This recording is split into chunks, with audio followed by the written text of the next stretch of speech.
ดู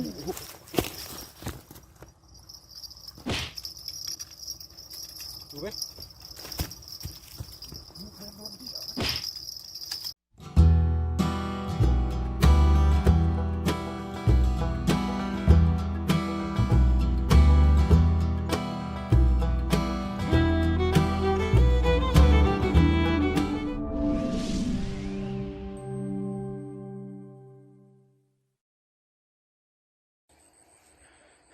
ครับผมก็กลับสวัสดีนะครับพี่ๆนาๆที่มีใจรักในการตกปลากันทุกท่านนะครับผมก็วันนี้นะครับก็เป็นวันที่3แล้วนะครับผมก็ได้มาซ้ำหมายเดิมนะครับผมหมายตรงนี้นะครับเป็นหมายส่วนตัวของพวกเรานะครับผมโอเควันที่3แล้วนะครับกับการซ้ำนะครับผมก็เจอแต่ตะโกกนะครับผมยังไม่เจอตะเพียนปลากานะครับแล้วก็นกเขานะครับพวกนี้ยังไม่เจอเลยนะครับผมมีแต่ตะโกกล้วนๆนะครับ2 วันที่แล้วนะครับผมก็เหมือนเดิมครับเบ็ด6 กันเหมือนเดิมนะครับผมโอเคเดี๋ยวผมขอตัวนะครับไปจัดของกันนะครับผมโอเคครับ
โอเคครับนาๆตอนนี้ก็ได้ลงเหยื่อเสร็จเป็นที่เรียบร้อยแล้วนะครับผมก็เดี๋ยวมาลุ้นกันนะครับว่าวันนี้จะมีตัวให้นาๆได้ชมกันหรือเปล่านะครับผมโอเคครับไปลุ้นกัน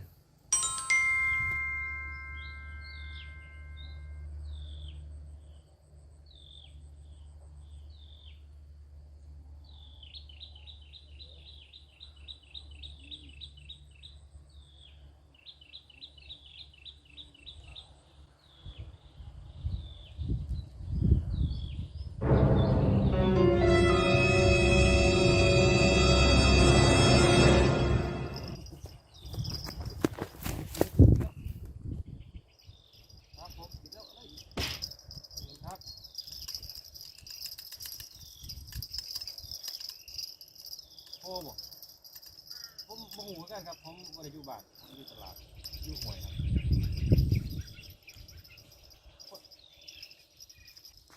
โทษครับครับ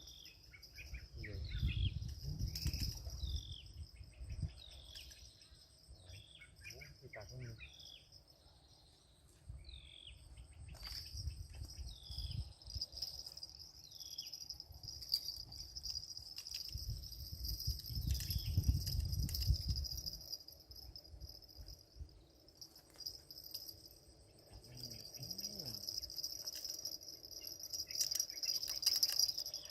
มาแล้วครับนาๆลงไปไม้แรกนะครับไม่ถึง10 นาทีนะครับว้าว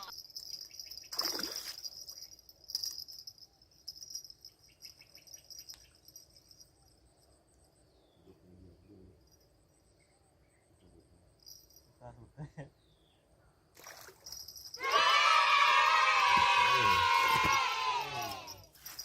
โอเคครับนะครับผมตะโกกนะครับผมลงไปได้ไม่ถึง10 นาทีนะครับผมไม้แรกนะครับผมเอาเลยครับใส่งามๆเลยครับผมดีครับแต้มแรกมาเร็วครับผมเดี๋ยวไปลุ้นกันต่อไป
ตัวไหนวะน่ะไม่ติด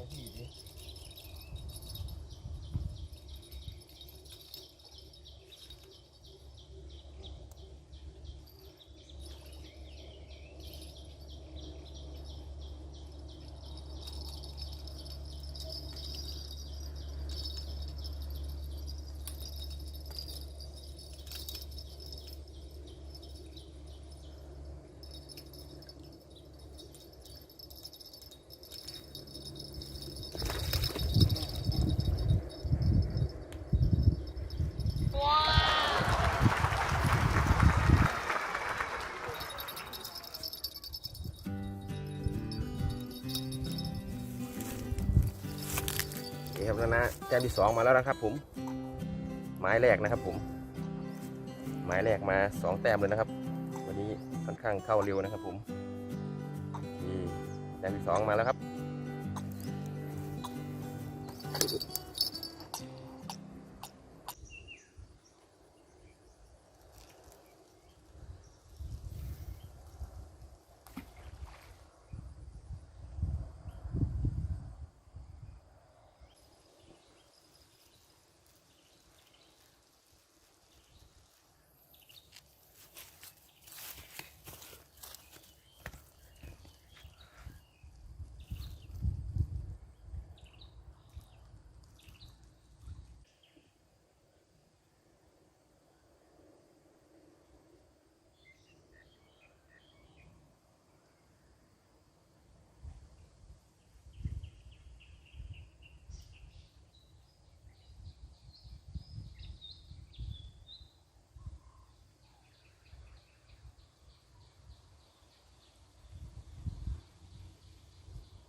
ก็ดื้อเลยยกขึ้นเลย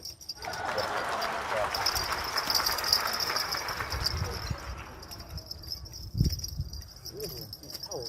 2 คันพร้อมกันเลยเนาะ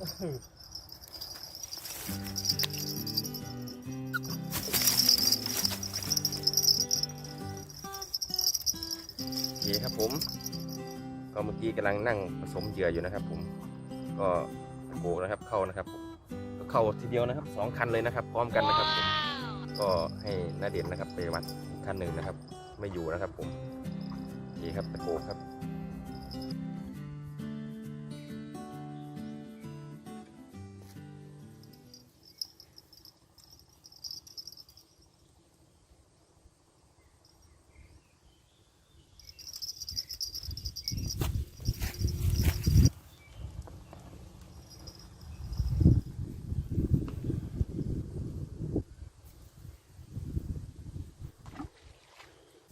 โอเคนะครับนะตอนนี้ก็ได้มา3 แต้มนะครับผมก็หลุดไป1นะครับผมโอเคนะครับก็วันนี้ก็ถือว่าปลาเข้าค่อนข้างดีนะครับผมมีแต่ตะโกกล้วนๆเลยนะครับผมโอเคครับเดี๋ยวไปลุ้นกันต่อนะครับผมว่าจะมีตัวต่อไปหรือเปล่านะครับผมดูครับ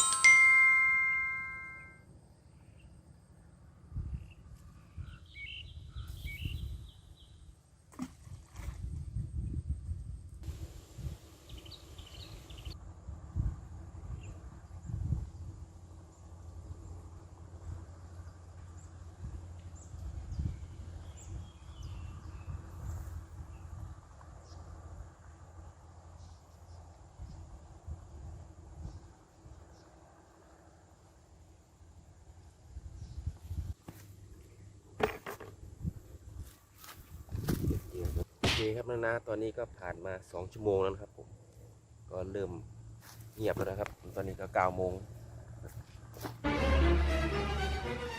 กระดิ่ง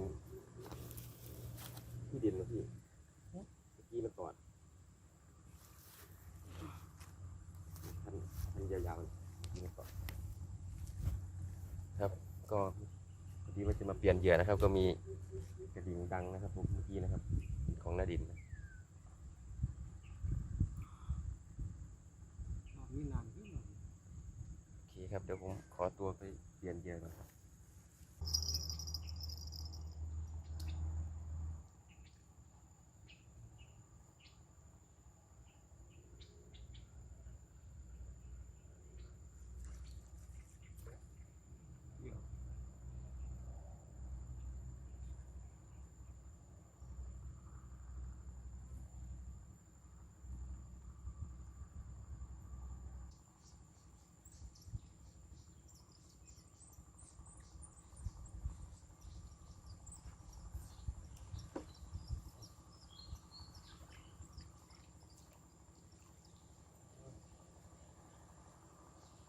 อย่างดีขนาด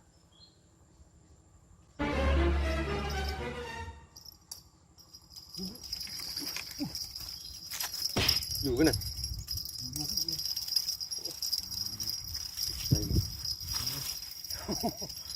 อะไรวะเอ้าอยู่อ่ะ Nope ขาด ขาด ขาด ขาดนะครับผมอู้ปิดสายขาดแล้วนะครับผมดูโอ้โหอย่างแรงนะครับเมื่อกี้ ตัวนี้มันเป็นแบบนี้เลย อืม หัวมันไม่รู้ขนาดปลาไม่กินก็ขาดเลยตัวนี้ อู้ดึงแรงเลยพี่น่าจะตัวใหญ่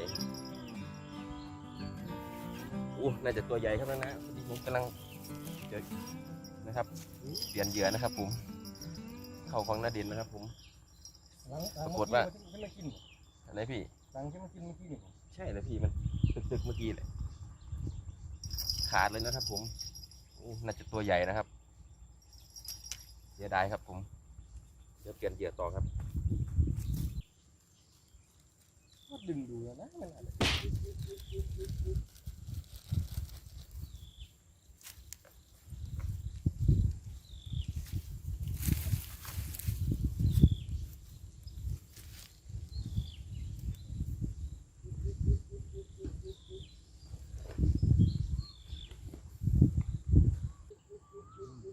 ลอกมันนะ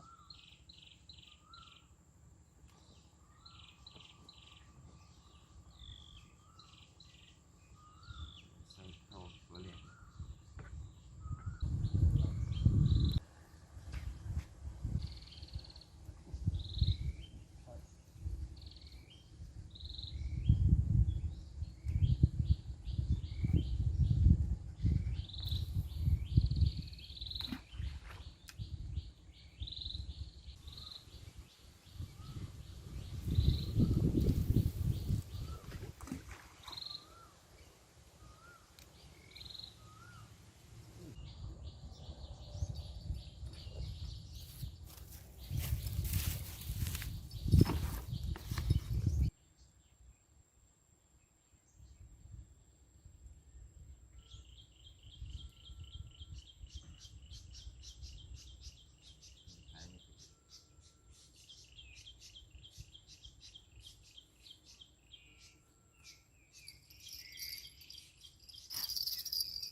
วันนี้ผมก็ได้เปลี่ยนเหยื่อเสร็จที่เรียบร้อยนะครับผมเดี๋ยวมาลุ้นกันนะครับว่าจะมีตัวที่ 4มาหรือเปล่านะครับ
อะไรพี่พันบ่โอ้นะครับนาเด่นนะครับผมโอ้นาเด่นเข้าตัวใหญ่นะครับผมโอ้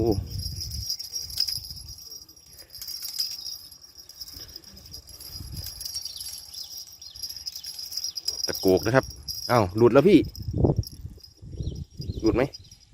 เอ้า หลุด ไม่น่าปล่อยโอ้ Nope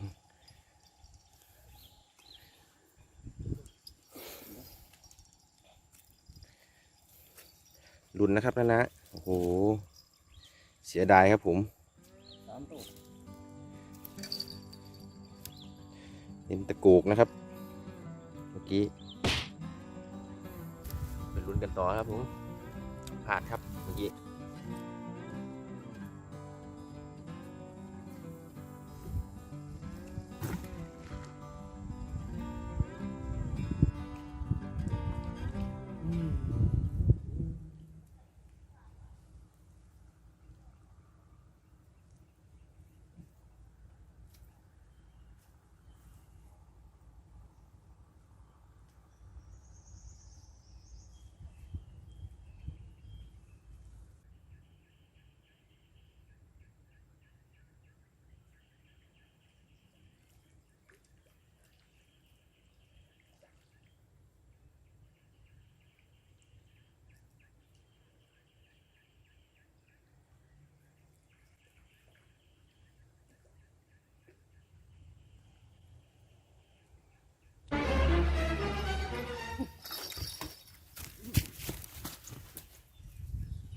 อันไหนพี่เอาเลยมัดเลย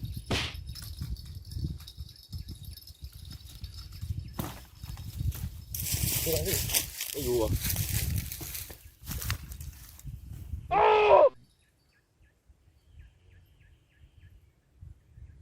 ลื่นป่านะ นี่นะครับผมนะก็มีเข้าไม้แล้วนะครับผมแต่ไม่อยู่นะครับผมนะก็วันนี้หลุดไป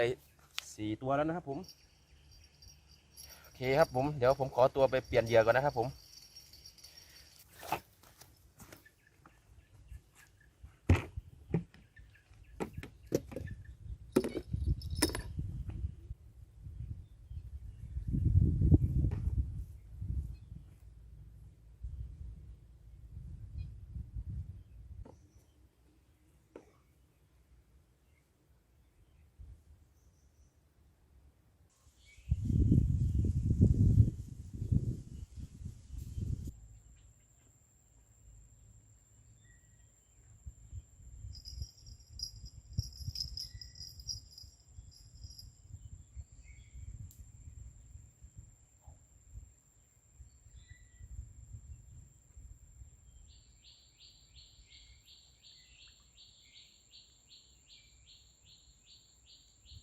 ไม่หน่อย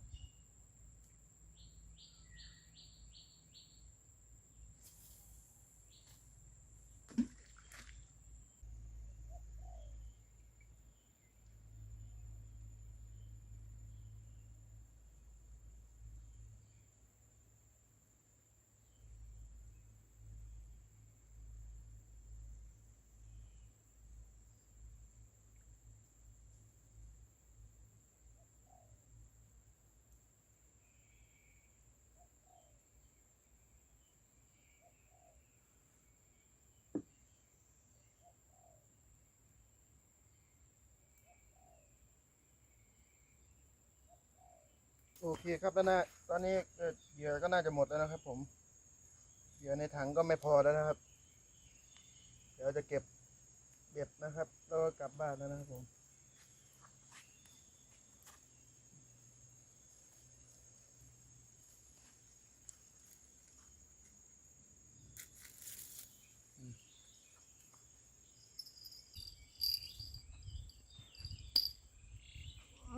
วันนี้มาเก็บเบ็ดให้น้านิวอย่างเดียวเลยนะครับผมไม่ได้มาตกเลยครับก็มาดูอยู่ครับก็เมื่อกี้ก็แอบได้วัดอยู่ครับครั้งหนึ่งแต่ว่าก็หลุดไปนะปลามันไม่ดูดโฟมเข้าปากนะครับผม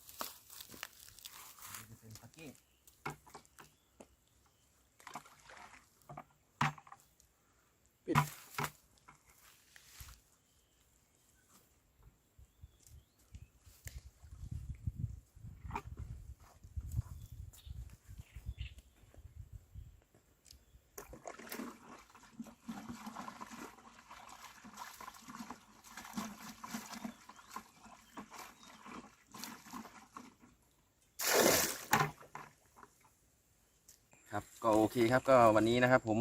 ก็สิ้นสุดนะครับการตกปลาหน้าดินแล้วนะครับผมของพวกเรานะก็ตอนนี้ก็เป็นเวลาเที่ยงนะครับผมก็ใช้เวลาไปครึ่งวันนะครับก็ได้มา3 แต้มนะครับผมก็หลุดไป4 ตัวนะครับผมหลุดไป4นะครับขาด1นะครับผมเสียดายอยู่นะครับผมก็ถือว่าโอเคนะครับผมได้ปลามานะครับให้พี่ๆให้เพื่อนๆน้าๆได้ชมกันนะครับผม